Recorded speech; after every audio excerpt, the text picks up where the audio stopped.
সোনা বাবাকে রেখে কোথায় গেলাম, কি করলাম এবং কি খেলাম সবকিছু থাকছে আজকের এই ভিডিওতে। আসসালামু আলাইকুম, আমি সুমাইয়া।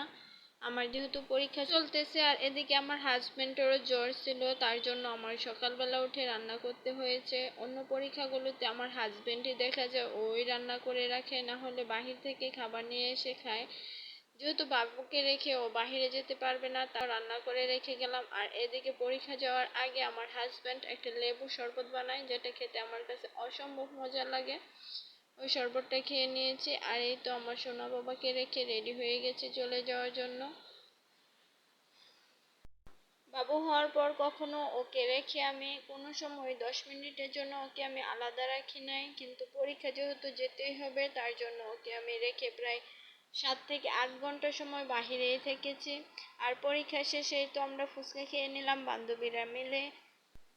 পরীক্ষা দিয়ে বের হয়ে এসে দেখি মামা গেটের কাছে ফুচকা বিক্রি করতেছে, তাই ওনার থেকে ফুচকা খেয়ে নিলাম।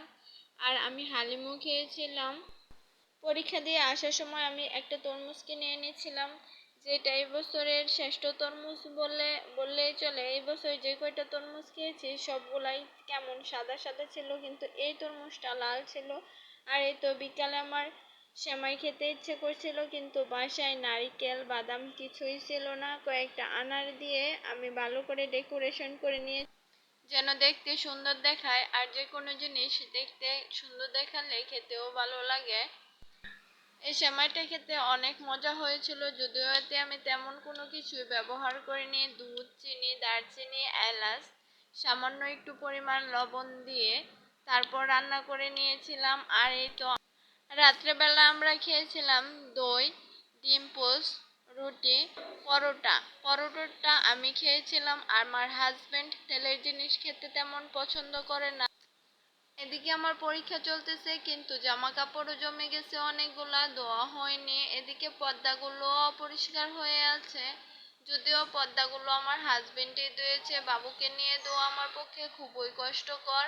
আর এই তো বিছানার চাদরটাও আমার হাজবেন্ডের সকালে ধুয়ে গিয়েছিল, আর এখন আমি বিছানা বিছিয়ে নিলাম। আর এই তো হাজবেন্ড বাহিরে গিয়েছিল, আমার জন্য একটা আইসক্রিম নিয়ে এসেছে। এই গরমে কে কে আইসক্রিম খেতে পছন্দ করেন? আমার কাছে তো খুবই ভালো লাগে আইসক্রিম খেতে, কলিজা ঠান্ডা করে দেয় একদম। এদিকে আমার হাজবেন্ড পর্দাগুলো ধুয়ে আবার ভালো করে শুকিয়ে লাগিয়ে নিয়েছে। আর ধন্যবাদ সবাইকে আমার এই ভিডিওটি দেখার জন্য।